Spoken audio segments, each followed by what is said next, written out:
আজকে থেকে প্রায় 4014 বছর আগের কথা। একটা চমৎকার সভ্যতা ছিল, ঐতিহাসিক সভ্যতা, তার নাম ছিল ব্যাবিলন। এটা ইরাকে ছিল, সেখানে বাবেল নামে একটা শহর ছিল। আমরা অনেকে জানি না যে বর্তমান বাগদাদ হচ্ছে সেই বাবেল নগরী। বর্তমান বাগদাদ হচ্ছে সেই বাবেল নগরী। আর বাবেল সম্পর্কে আল কোরআনে কিন্তু আয়াত আছে। তো আল্লাহ পাক কোরআনে কিন্তু বাবেল নগরীর কথা বলেছেন, সূরাতুল বাকারার 101-2 এই আয়াতগুলোতে আছে। এই বাবেল নগরী তৎকালীন সময়ে জাদুবিদ্যার একটা আকড়া ছিল আর কি। এর আগে আমরা জানি সুলাইমান আলাইহিস সালামের সময় ওই হারুত আর মারুত দুজন ফেরেশতাকে দিয়ে মানুষকে পরীক্ষা করা হয়েছিল। এই ঘটনাটা সূরা বাকারার 101-2 এই আয়াতগুলোর মধ্যে আছে, দেখে নিয়েন। আমি রেফারেন্সগুলো বলে দিলাম। এখানে এই বাবেল নগরীর কথাটা আছে, ঠিক আছে। তো এই নগরীতে প্রায় 4014 বছর আগে একটা ফুটফুটে সুন্দর শিশু জন্ম নেয়। দেখতে খুবই সুন্দর, অমায়িক, দেখলেই মানে মন কেড়ে নেয়ার মতো সুন্দর। এমন কিছু বাচ্চা থাকে কিন্তু দেখলে আদর করতে ইচ্ছা করে, মন কেড়ে নেয়ার মতো, ইউনিক, সবার চেয়ে আলাদা। এবং জন্ম নিয়েছে সে এমন একটা পরিবারে, যেই পরিবার তৎকালীন সময়কার যে জালেম শাসক নমরুদ, তার প্রধান পুরোহিত, তার নাম আজার। তৎকালীন বাবেলের শাসনকর্তার নাম হচ্ছে নমরুদ এবং তার প্রধান পুরোহিতের নাম আজার। তার ঘরেই জন্ম নিয়েছেন এই তাওহীদের শেকর ইব্রাহিম আলাইহিস সালাম। আল্লাহ পাকের কি মানে আল্লাহ পাক কি না করতে পারেন। যেখানেই আবু জেহেল সেখানেই মুহাম্মদ সাল্লাল্লাহু আলাইহি ওয়াসাল্লামের জন্ম হয়, যেখানেই নমরুদ সেখানেই ইব্রাহিমের মতো মানুষ আসেন, যেখানেই ফেরাউন সেখানে আবার মূসা আসেন। মূসাকে আল্লাহ রাব্বুল আলামিন ফেরাউনের ঘরেই মানুষ করলেন, ইব্রাহিম আলাইহিস সালামকে আল্লাহ পাক আজারের ঘরেই মানুষ করলেন। আজকে আমরা দেখি এরকম সিটি অফ আখিরুজ্জামানে কিছু কিছু দিনী বোন চেহারা না দেখানোর জন্য আন্দোলন করছে।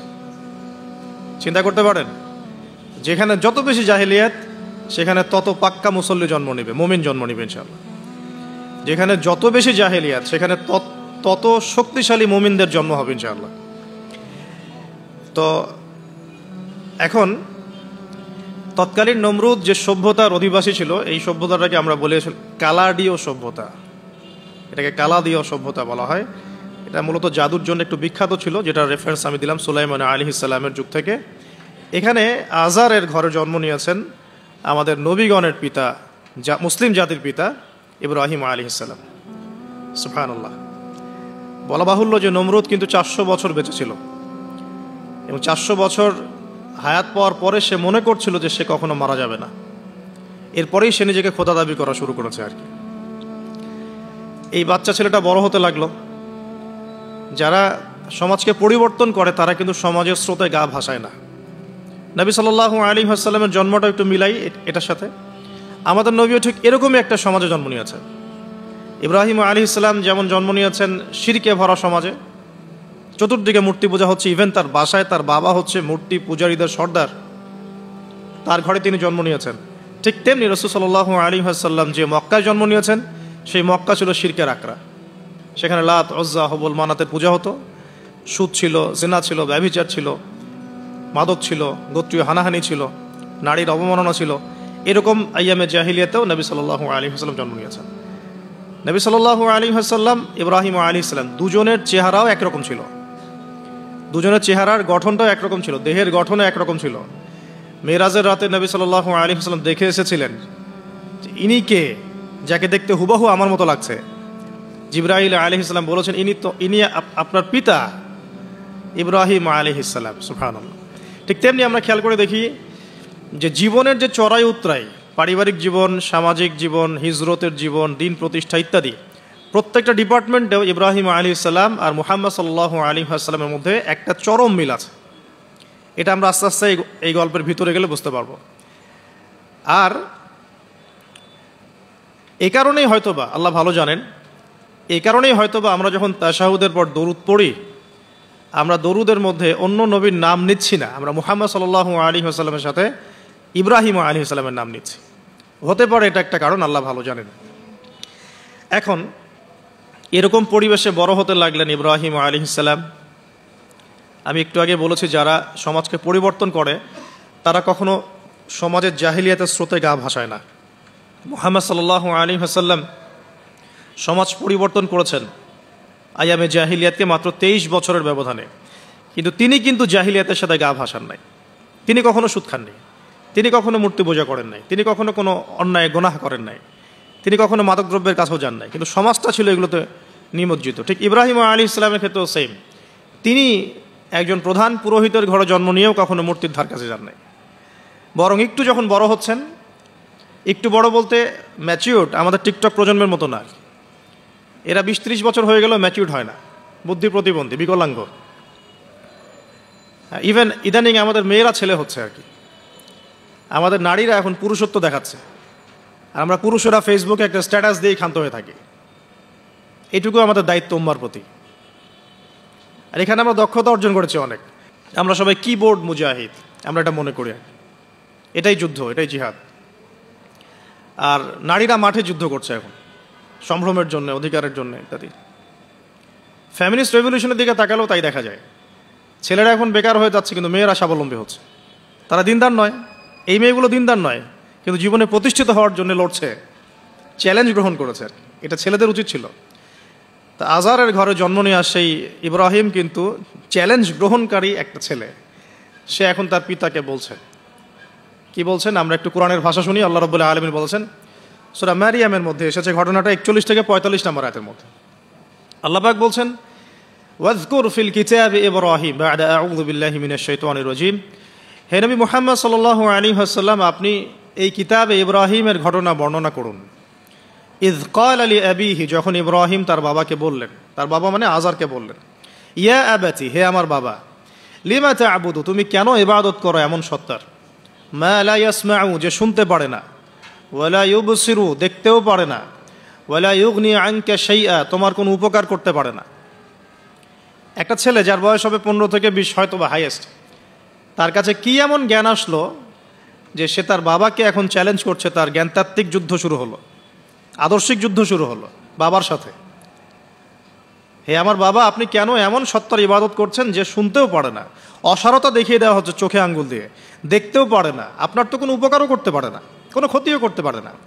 ওয়ালাম ইউগনি আনকা শাইআ, ইয়া আবাতি, হে আমার বাবা, ইয়া আবাতি ইন্নী আখাফু আন ইয়ামাসসাকা আযাবুম মিনার রাহমানি ফাতাকুনা লিশ-শাইতানি ওয়ালিয়া, হে আমার বাবা, আমি ভয় পাচ্ছি যে আপনার উপরে না আবার আল্লাহ পাকের গজব নেমে আসে এবং আপনি শয়তানের ওলি না হয়ে যান।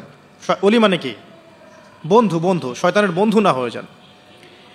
ইয়া আবাতি ইন্নী ক্বাদ জাআনি মিনাল ইলম মা লাম ইয়াতিকা ফাত্তাবি'নি আহদিকা সিরাতান সাওয়িয়া। কি চমৎকার কথা!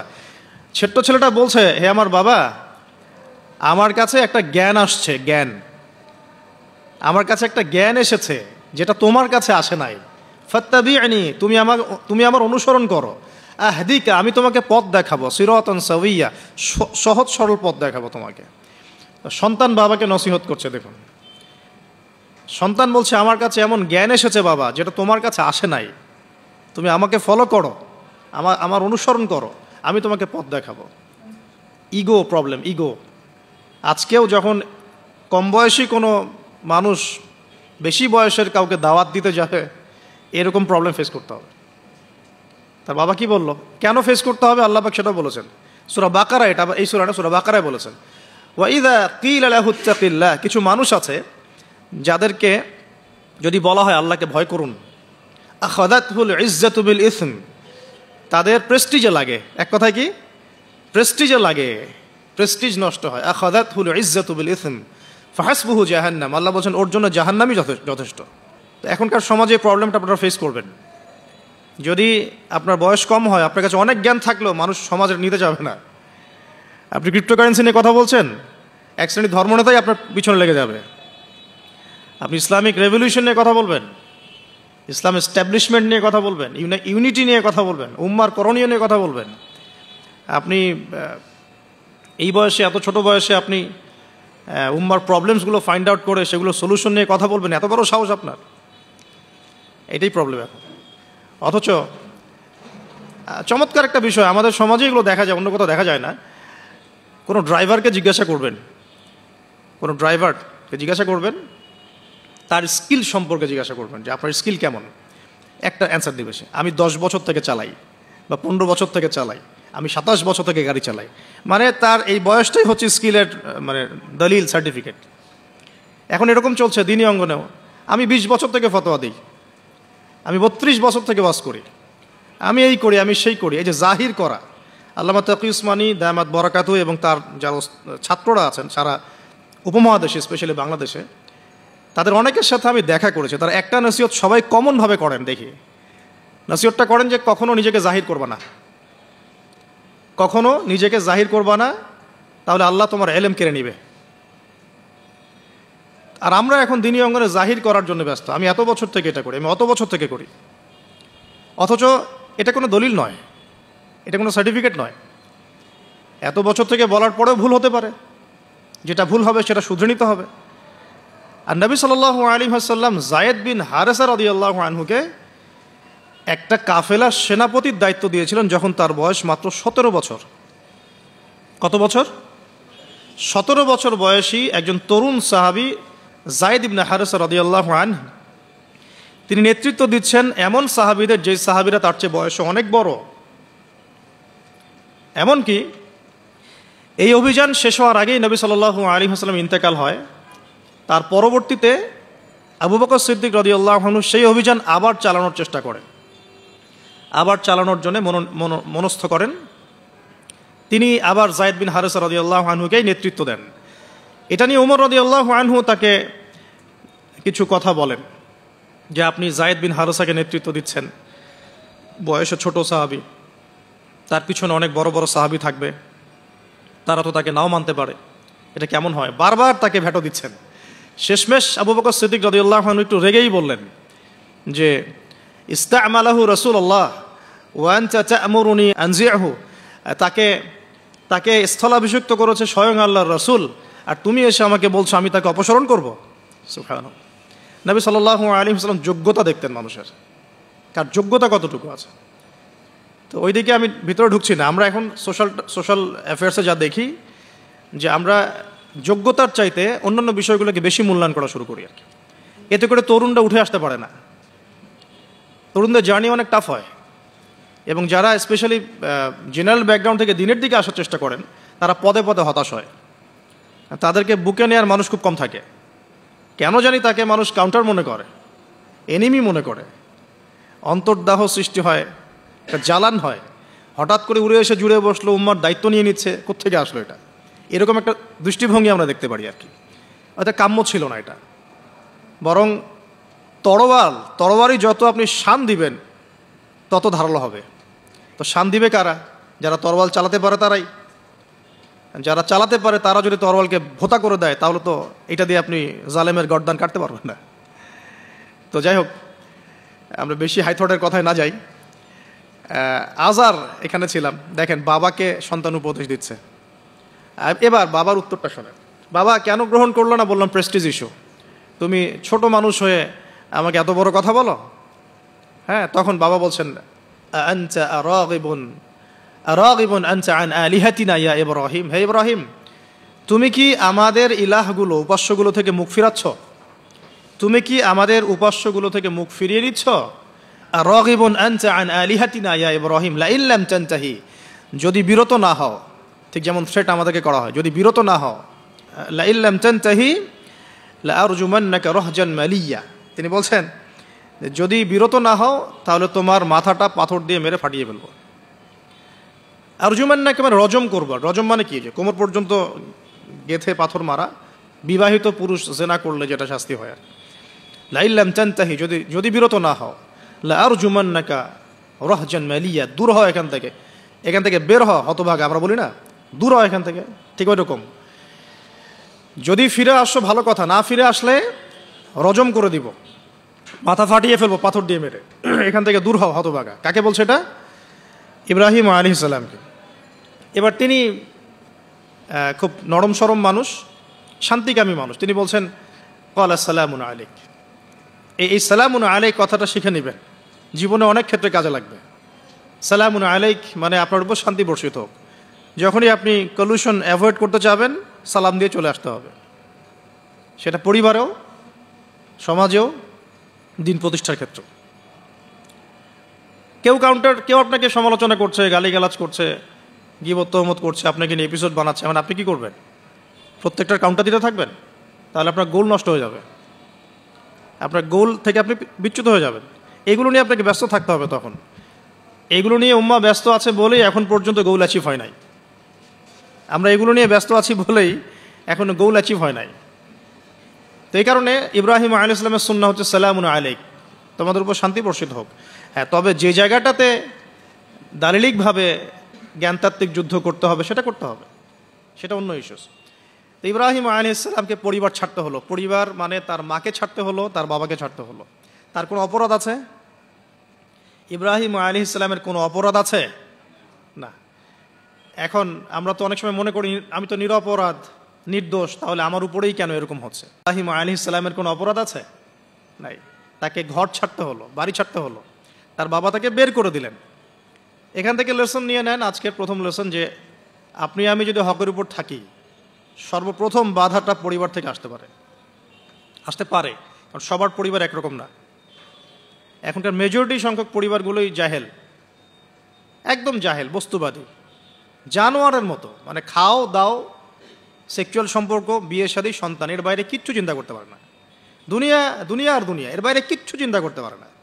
ইল্লা মাশা আল্লাহ, কিছু পরিবার আছে এর বাইরে, তাদের কথা আলাদা। সবাই তো আর ছোটবেলা থেকে আধ্যাত্মিক পরিবার পায় নাই, দিনই পরিবার পান নাই। আর এটার পরিমাণ দিন দিন কমেই আসছে। ম্যাক্সিমাম পরিবার এখন জাহান্নামের টুকরা আর কি। আল্লাহ পাক পরিবারকে বলেছেন জাহান্নাম থেকে বাঁচাও, কু আনফুসাকুম ওয়া আহলিকুম নারা। এখন ওই পরিবারই হয়ে গেছে জাহান্নামের টুকরা। আপনি দিনের পথে চলতে চাইলে প্রথম হোঁচটটা পরিবার থেকে খেতে পারেন। এটা ইব্রাহিম আলাইহিস সালামের জীবনেও যেমন হয়েছে, মুহাম্মদ সাল্লাল্লাহু আলাইহি ওয়াসাল্লাম জীবনেও সেম। ওই যে মিলাচ্ছিলাম কিভাবে, তার ক্ষেত্রেও সেম। চাচারা শত্রু না? চাচারা শত্রু, আশপাশের মানুষ শত্রু। চাচা এসে বাড়ির সামনে খড়কুটা ফেলে দিয়ে যায়, চাচি এসে ময়লা আবর্জনা ফেলে দিয়ে যায়, কেউ গালি দেয়, কত সমস্যা। যখন নিজের মানুষরা আপনার এগেনস্টে চলে যায়, তখন মনটা ভেঙে যাবে স্বাভাবিক। কারণ নিজের মানুষরা, সারা দুনিয়া যদি আপনার বিপক্ষেও থাকে, কাছের কিছু মানুষ আপনার পক্ষে থাকে, তখন আপনি বাসাতে অ্যাটলিস্ট সিংহ, তখন বাসা থেকে এনার্জি নিয়ে বাইরে যুদ্ধ করতে পারবেন। কিন্তু বাহিরে সবাই মোটামুটি ধরেন যে আপনার পজিটিভ, কিন্তু বাসায় এসে দেখলেন যে বাসায় আপনার কোনো রকম অনুকূল পরিবেশ নাই, তখন বাইরে সিংহ হলে বাসায় বিড়াল হয়ে থাকতে হবে তখন। দেখেন ইব্রাহিম আলাইহিস সালামের জীবনে আর মুহাম্মদ সাল্লাল্লাহু আলাইহি ওয়াসাল্লামের জীবনে একটা স্পেশাল নেয়ামত ছিল, সেটা হলো স্ত্রীদের নেয়ামত। স্ত্রীদের নেয়ামত। বাহিরে মানুষ অনেক কিছু বলছে, গালিগালাজ করছে, মারছে, কাটছে, থুতু দিচ্ছে, সমালোচনা করছে, কিন্তু বাসায় ইব্রাহিম আলাইহিস সালামের আছেন সারা, হাজেরা, আর মুহাম্মদ সাল্লাল্লাহু আলাইহি ওয়াসাল্লামের আছেন খাদিজা রাদিয়াল্লাহু আনহা। অ্যাটলিস্ট বাসায় আপনি একটা কি বলবো, যে বড় একটা প্রশান্তির জায়গা আপনার বাসায় আছে। তো এটা একটা বড় নিয়ামত, যেটা ইব্রাহিম আলাইহিস সালাম এখন হারালেন। কিভাবে? বাবা বাসা থেকে বের করে দিল। তো এখান থেকে বুঝতে হবে যে দিনের পথে চলতে গেলে প্রথম বাধা পরিবার থেকে আসতে পারে। তাই বলে তাদের সাথে কোনো রকমের দ্বন্দ্ব সংঘাতে যাওয়া যাবে না। সালামুন আলাইক, সালামুন আলাইক, তোমাদের উপর শান্তি বর্ষিত হোক। ইব্রাহিম বলছেন সালামুন আলাইক, হে বাবা আপনার উপর শান্তি বর্ষিত হোক। শুধু তাই না, আরও বলছেন আস্তাগফিরুল্লাহ রব্বি, আমি আপনার জন্য আল্লাহর কাছে ক্ষমা চাইব ইনশাআল্লাহ। ইন্নাহু কানা বি হাফিয়া, তিনি আমার প্রতি খুব মার্সিফুল, আশা করি তিনি আমার দোয়া কবুল করবেন। কিন্তু যখন তিনি জানতে পেরেছিলেন যে তার বাবা শিরকের উপর আছেন, আল্লাহ পাক মাফ করবেন না, সূরা তওবার মধ্যে আছে, তখন থেকে তিনি আর ক্ষমা চান নাই, বাবার জন্য ক্ষমা চান নাই। তো এবার ইব্রাহিমের সফর শুরু হলো, একাকিত্বের সফর। তার মানে একটা বিষয় এটাও শিখতে হবে, হকপন্থীদের সাথে আল্লাহর দেয়া একটা বিশেষ নিয়ামত হচ্ছে একাকিত্ব। হকপন্থীদের লাইফে আল্লাহ পাকের পক্ষ থেকে একটা বিশেষ অনুগ্রহ হচ্ছে একাকিত্ব। মানে একাকিত্ব কেন নিয়ামত বললাম? কারণ একাকিত্ব মানুষকে আল্লাহ চিনিয়ে দেয়।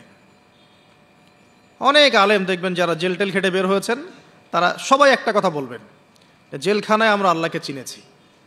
সব আলেমরা এই কথা বলে যারা ওখান থেকে বের হয়ে আসে। কারণ একাকিত্ব মানুষকে গভীরভাবে ভাবায়, আল্লাহকে পাওয়ায়, আল্লাহর কাছে দোয়া করতে শেখায়, মানুষকে বোঝায় যে আল্লাহ ছাড়া কেউ নাই সাহায্য করার। তো যারা হকপন্থী হয় একাকিত্ব তাদের বরণ করতেই হয়, এটা মাথায় রেখে পথ চলতে হবে। ইব্রাহিম আলাইহিস সালাম পথ চলা শুরু করলেন। এবার কি হলো, তিনি কি বাসা থেকে বের হয়ে সেই এলাকা ওই নমরুদের দেশ ছেড়ে চলে গিয়েছিলেন? উত্তর না, প্রথমে তিনি চলে যান নাই।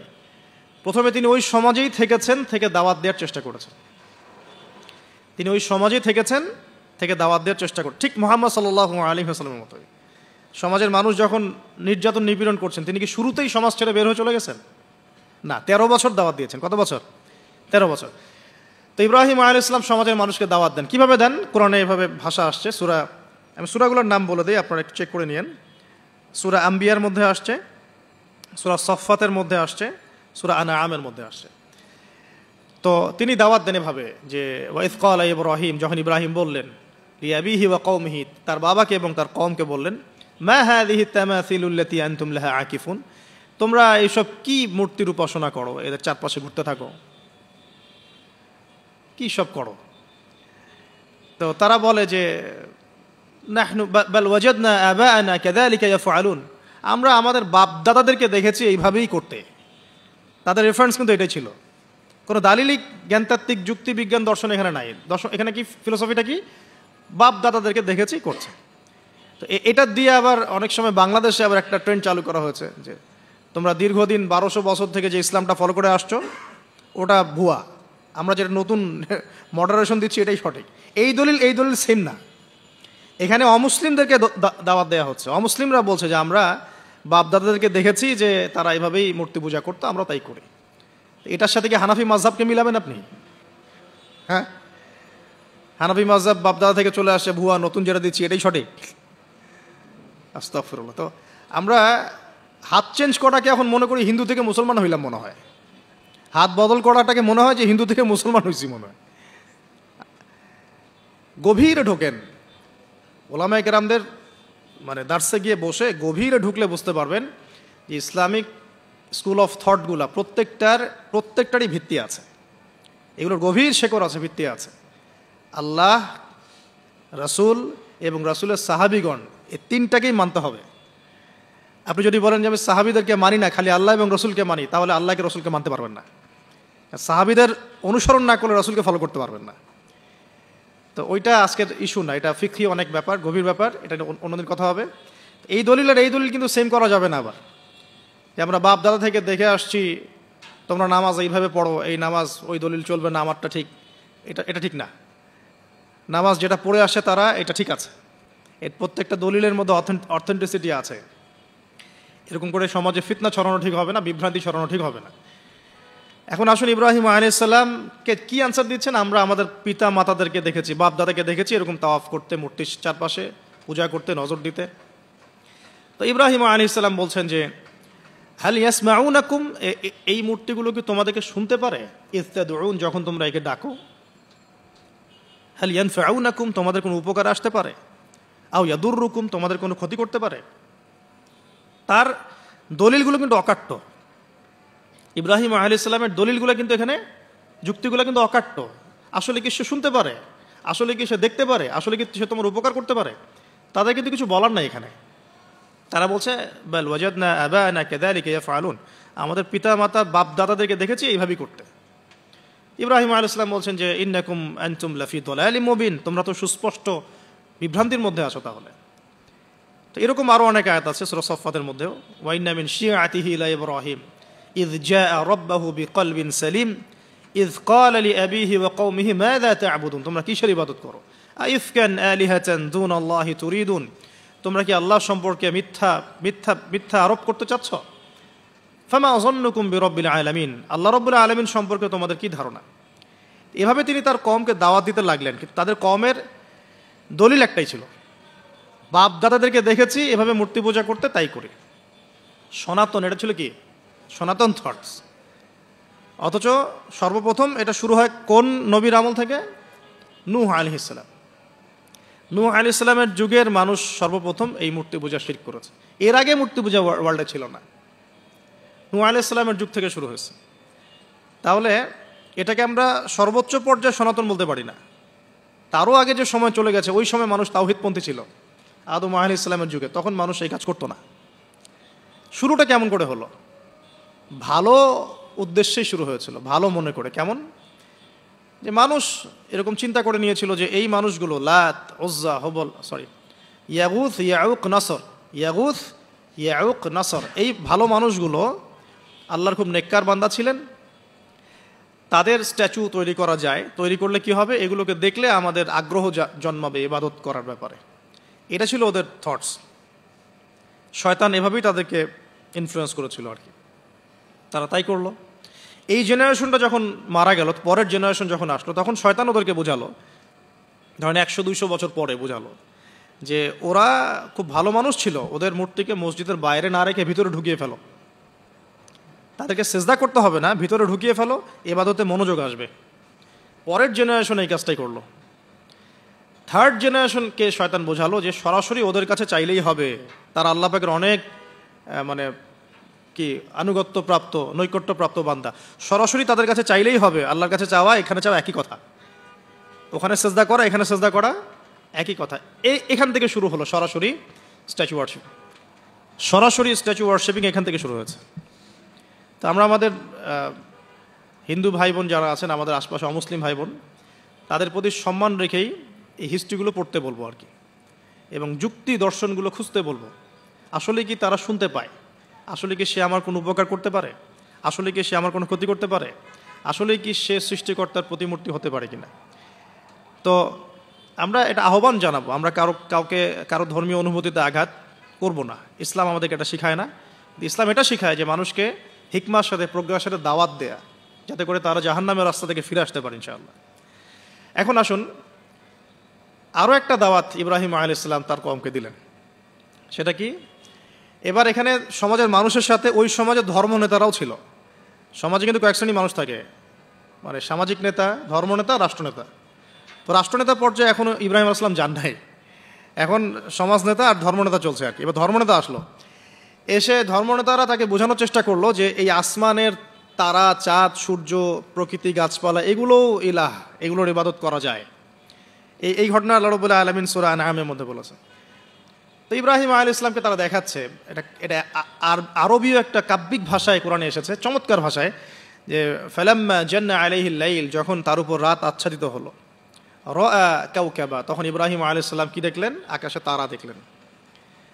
ঠিক আছে, তারা দেখলেন। মূর্তি পূজার এখানেই আছে, ধর্মনেতারাও এখানেই আছে। তো তিনি বলছেন, হাযা রব্বি, এটা আমার রব। ফালাম্মা ফালা, যখন তারকাগুলো অস্তমিত হলো, ক্বালা লা উহিব্বুল আফিলিন, আমি তো অস্তমিত যাওয়া জিনিসকে পছন্দ করি না।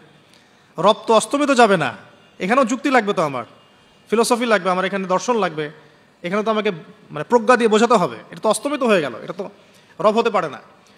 ফালাম্মা রাআল কামারা বাযিগান, যখন সে চাঁদকে দেখলো জলজল করছে একদম। আর এখনকার চাঁদ দেখা আগের চাঁদ দেখা তো এক না, এখন তো আমরা চাঁদের আলোই খুঁজে পাই না, তখনকার চাঁদ তো অন্যরকম। বাযিগান মানে জলজল করছে। তখন তিনি বললেন, হাযা রব্বি, এটা আমার রব। তখন ফালাম্মা ফালা, যখন এটাও অস্তমিত হয়ে গেল, তিনি বলছেন, লাইল্লাম ইয়াহদিয়ানি রব্বি লাকুনান্না মিনাল কওমিদ দাল্লিন, আল্লাহ যদি আমাকে হেদায়েত না দেন, তাহলে আমি এই দল্লিনদের অন্তর্ভুক্ত হয়ে যাব। ইব্রাহিম আলাইহিস সালাম বলছেন, ফালাম্মা রাআ শামসা বাযিগাতান, যখন এবার সূর্যকে দেখলেন দিনের বেলা, এটা তো আরো বড়। হাযা রব্বি হাযা আকবার, এটা আমার রব, এটা সবচেয়ে বড়। হাযা আকবার, এটা সবচেয়ে বড়। ফালাম্মা আফালাত, এটা যখন অস্তমিত হয়ে গেল, তখন তিনি বলছেন এই কথাটা যে, ইয়া কওমি ইন্নী বারিউম মিম্মা তুশরিকুন, হে আমার কওম, তোমরা যেগুলোকে দিয়ে আল্লাহর সাথে শরিক করছো, এখান থেকে আমি আমার চেহারাকে ফিরিয়ে নিলাম। সুবহানাল্লাহ। তখন তিনি এই কথাটা বলেন, ইন্নী ওয়াজ্জাহতু ওয়াজহিয়া লিল্লাযী ফাতারাস সামাওয়াতি ওয়াল আরদা হানিফাও ওয়া মা আনা মিনাল মুশরিকিন, আমি আমার চেহারাকে ফিরিয়ে নিচ্ছি এই আসমান সমূহ এবং জমিনের সৃষ্টিকর্তার দিকে, এবং আমি মুশরিকদের অন্তর্ভুক্ত নই। ইন্না সলাতি ওয়া নুসুকি ওয়া মাহইয়ায়া ওয়া মামাতি লিল্লাহি রাব্বিল আলামিন, আমার সলাত, আমার কুরবানি, আমার স্যাক্রিফাইস, আমার জীবন, আমার ফুল লাইফ, আমার মৃত্যু, সব কিছু কার জন্যে? জগৎসমূহের প্রতিপালক আল্লাহর জন্যে। লা শারীকা লাহু, তার কোনো শরিক নাই। ওয়া বিযালিকা উমিরতু, এই একনিষ্ঠভাবে তার ইবাদত করার জন্যই আমি আদিষ্ট হয়েছি। বিযালিকা উমিরতু ওয়া আনা মিনাল মুসলিমিন, এবং আমি মুসলিমদের অন্তর্ভুক্ত। এই শুরু হলো এবার পুরো স্পষ্টভাবে তাওহীদের ঘোষণা দেয়া। তবে ইব্রাহিম আলাইহিস সালামের এক একটা পদক্ষেপ কি যৌক্তিক না, বৈজ্ঞানিক না, এবং অকাট্য প্রমাণ আছে না, এগুলোকে কিন্তু ভেদ করতে পারছে না তারা। এবার ইব্রাহিম আলাইহিস সালাম চিন্তা করলেন তারা এবার উচিত শিক্ষা দিতে হবে। তবে আগে বলে নেই, এই যে উচিত শিক্ষাটার কথা বলছে এটা আবার আপনারা খবরদার ভুলেও কোথাও দিতে যায় না, ঠিক আছে? এটারও সময় আছে। ইব্রাহিম আলাইহিস সালামের সাথে নবী সাল্লাল্লাহু আলাইহি ওয়াসাল্লামের জীবনের মিলের কথা বলছিলাম।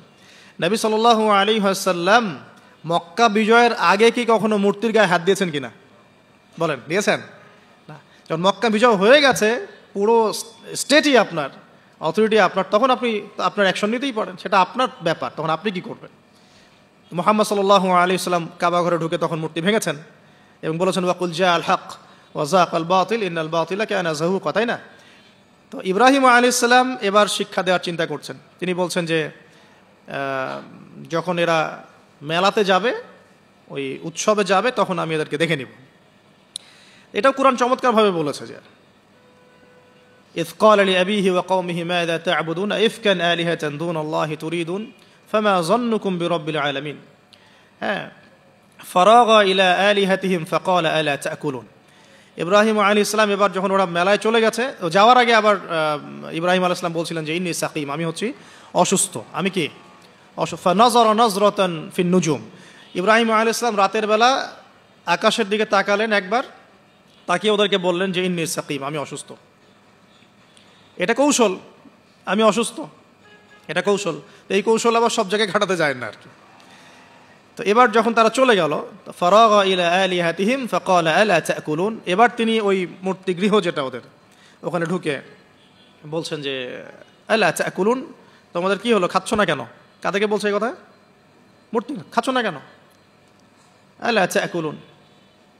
ফারাগা ইলা আলিহাতিহিম ফাকালা আলা তাকুলুন মা লাকুম লা তানতিকুন, কি হলো, কথা বলছো না কেন? মা লাকুম লা তানতিকুন, কি হলো, কথা বলছো না কেন?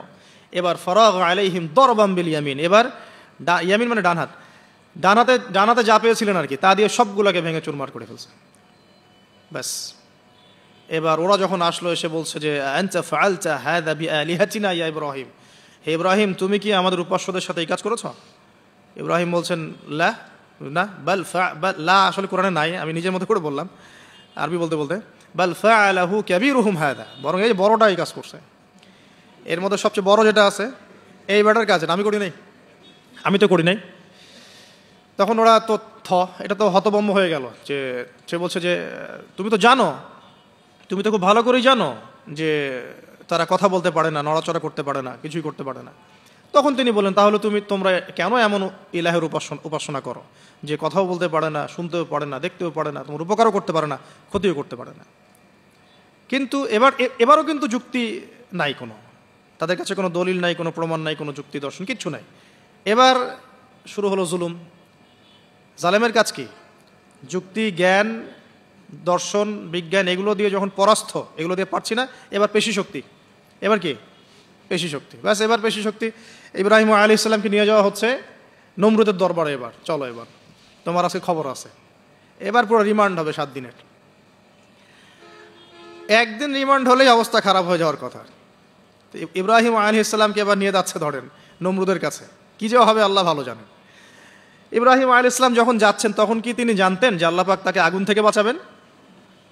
এই ঘটনা যে ঘটবে তিনি কি জানতেন? আচ্ছা, আমরা না হয় জানি যে এমনটা হয়েছিল। ইব্রাহিম আলাইহিস সালাম ওই সময় তো আর জানতেন না যে কি হতে যাচ্ছে। তার মানে তার ওই সময় তার ইমানের তেজ, তার স্থিরতা, ইস্তেকামা এবং তাওয়াক্কুল কত বেশি ছিল। তাকে নিয়ে যাওয়া হচ্ছে। এবারে নমরুদের সামনে দাঁড় করিয়ে নমরুদ এবার একটু মজা নিয়ে জিজ্ঞাসা করলো যে কে তোমার রব? ওই কবরের প্রশ্ন করার মতো, মান রব্বুক, তোমার রব কে? তো ইব্রাহিম আলাইহিস সালাম বলছে রব্বি আল্লাযী ইউহয়ী ওয়া ইউমীত, আমার রব তিনি যিনি জীবন দেন মৃত্যুও দেন। এবার নমরুদ বলছে ক্বালা আনা উহয়ী ওয়া উমীত, আমি তো জীবন দিই আর মৃত্যু দেই। কিভাবে? একজন যাবজ্জীবন প্রাপ্ত আসামিকে ডেকে নিয়ে ছেড়ে দিল, দিয়ে বললো যে জীবন দিলাম। আর একজন আসামিকে ডেকে তৎক্ষণাৎ মৃত্যুদণ্ড দিয়ে মৃত্যু দিলাম। তো ইব্রাহিম দেখলেন আলাইহিস সালাম এ তো মোটা বুদ্ধির মানুষ, কারণ যে যত বড় জালেম হয় তার বুদ্ধি তত মোটা হয়, কিন্তু এটা মাথায় রাখবেন। ফেরাউনের মতো জুলুম মানুষের বুদ্ধি লোপ করে দেয়। আর শিরক মানুষের মধ্যে ভয় সঞ্চার করে। যখন যখন আপনি শিরক করতে থাকবেন মনে খুব ভয় কাজ করবে। এবং মুশরিক বাহিনী কখনো ইসলামের বিজয় লাভ করতে পারে নাই। যে মুসলিম সেনাবাহিনীর মধ্যেও শিরক ছিল না, ওরা যুদ্ধের মাঠে পরাজিত হয়ে গেছে। ইতিহাস ঘাটবেন, মুসলিম যে সেনাবাহিনীর মধ্যে শিরক ছিল ওই সেনাবাহিনী পরাজিত হয়ে গেছে। আবার অল্প গুটি কয়েক সেনাবাহিনী তারা তাওহীদপন্থী ছিল, তারা জয়লাভ করেছে। ইতিহাস ঘেটে দেখবেন। তো জুলুম কি করে? বুদ্ধি লোপ পায়। নমরুদের বুদ্ধি লোপ পেয়ে গেল। তো ইব্রাহিম আলাইহিস সালাম বলছেন রব্বিয়াল্লাযী ইউহয়ী ওয়া ইউমীত, এ তো এটা বুঝলো না। তাহলে ইন্নাল্লাহা তাআলা ইন্নাল্লাহা ইয়াতি বিশ-শামসি মিনাল মাশরিক ফাতি বিহা মিনাল মাগরিব। ইব্রাহিম আলাইহিস সালাম বলছেন যে আল্লাহ রাব্বুল আলামিন, আমার আল্লাহ, তিনি পূর্ব দিক থেকে সূর্য ওঠান। তো তুমি যদি ইলাহ হয়ে থাকো তাহলে পশ্চিম দিক থেকে উঠাও। এটা আরো বড় অকাট্য দলিল হলো। তার অবস্থাটা আল্লাহ ব্যাখ্যা করছেন এভাবে। আল্লাহ বলছেন ফাবুহিতাল্লাযী কাফার, কাফের একদম হতভম্ব হয়ে গেল। একদম হতভম্ব হয়ে তো লাভ নাই। পেশি শক্তি আছে আমার, তোমার যুক্তি বিজ্ঞান দর্শন থিওরি তো আমার দরকার নাই, তোমার দিনের জ্ঞানের এলিমেন্ট তোমার দরকার নাই, তোমার ওয়াজ নসিহতের আমার দরকার নাই। আমার কাছে কি আছে? পেশি শক্তি আছে। পিটায় সব সিধা করে ফেলাবে একেবারে। ব্যাস ইব্রাহিম আলাইহিস সালামের জন্য বলছে হাররিকুহু ওয়ানসুরু আলিহাতাকুম, একে জ্বালায় দাও, পুরায় দাও, একে জ্বালায় পুরায় দাও, তোমাদের ইলাহদেরকে সাহায্য করো। আল্লাহ পাক অন্য জায়গায় বলছেন যে ফাআরাদু বিহি কাইদান ফাজআলনাহুমুল আসফালিন, তারা ইব্রাহিম আলাইহিস সালামকে নিয়ে একটা বিশেষ বড় একটা কৌশল করলো। এই কৌশলটা কি ছিল? তাকে অগ্নিকুণ্ডের মধ্যে ফেলে দেওয়ার একটা চেষ্টা করলো, আগুন জ্বালিয়ে রাখলো। বলা হয় 40 দিন, এগুলো হিস্ট্রি বা তাফসীরগুলোতে আসছে। আমি just Quran text to the point বলছি। তো আগুন দাউ দাউ করে জ্বলতে লাগলো। ওই ব্যাবিলন, ওখানকার সব মানুষ দেখছে বিষয়টা। তো ইব্রাহিম আলাইহিস সালামকে ফেলে দেওয়া হবে। দেখেন, যখন ফেলে দেওয়া হবে তখন কি ইব্রাহিম জানতেন যে তিনি আগুনে পুড়বেন না? তিনি তাহলে প্রস্তুত ছিলেন। তিনি তখন জীবন দেওয়ার জন্য প্রস্তুত ছিলেন। ঠিক আছে। এখন তাকে ফেলে দেওয়া হচ্ছে, ঠিক ওই সময়ে জিবরাইল আলাইহিস সালামের আগমন। সুবহানাল্লাহ। তিনি এসে বলছিলেন যে আমার কাছে কোনো হাজত আছে নাকি আপনার? তখনও ইব্রাহিম আলাইহিস সালাম বলেছেন আপনার কাছে আমার কোনো হাজত নাই। হাসবি আল্লাহ ওয়া নি'মাল ওয়াকিল, এই যে কথাটা আমরা বলি, হাসবুনাল্লাহু ওয়া নি'মাল ওয়াকিল, হাসবি আল্লাহ ওয়া নি'মাল ওয়াকিল। ইব্রাহিম আলাইহিস সালাম বললেন আল্লাহই আমার জন্য যথেষ্ট এবং তিনিই আমার উত্তম কর্মবিধায়ক। ব্যাস এরকম মোমেন্টে বান্দা যখন আল্লাহকে এভাবে চাবে, আল্লাহ রাব্বুল আলামিন না এসে পারবেন? কখনোই পারবেন না ইনশাআল্লাহ তাআলা। তখন আল্লাহ রাব্বুল আলামিনের আদেশ চলে আসলো, ইয়া নার, হে আগুন, কুনি বারদান ওয়া সালামান আলা ইব্রাহিম, ইব্রাহিমের জন্য ঠান্ডা হয়ে যাও, শীতল ঠান্ডা হও। মানে খুব শীতল না, আবার আরামদায়ক শীতল ঠান্ডা হয়ে যাও। সুবহানাল্লাহ। এভাবে আল্লাহ রাব্বুল আলামিন ইব্রাহিম আলাইহিস সালামকে অগ্নি পরীক্ষা থেকে বাঁচালেন। ওখানে ইব্রাহিম আলাইহিস সালাম থাকলেন, কোনো ক্ষতি হলো না। তিনি পরবর্তী সময় বলেছিলেন ওই সময়টুকুর মধ্যেই তিনি শান্তিতে ছিলেন। ওই যে বললাম না, অনেকে যে নির্যাতন নিপীড়নের শিকার হয় তারপরে বলে যে ওই সময়টুকুই ভালো ছিলাম, আল্লাহকে পেয়েছিলাম, তেলাওয়াত বেশি ছিল, তাহাজ্জুদ বেশি ছিল, পরে ফিতনার যুগে চলে আসছি। তো এই হলো অগ্নি পরীক্ষা।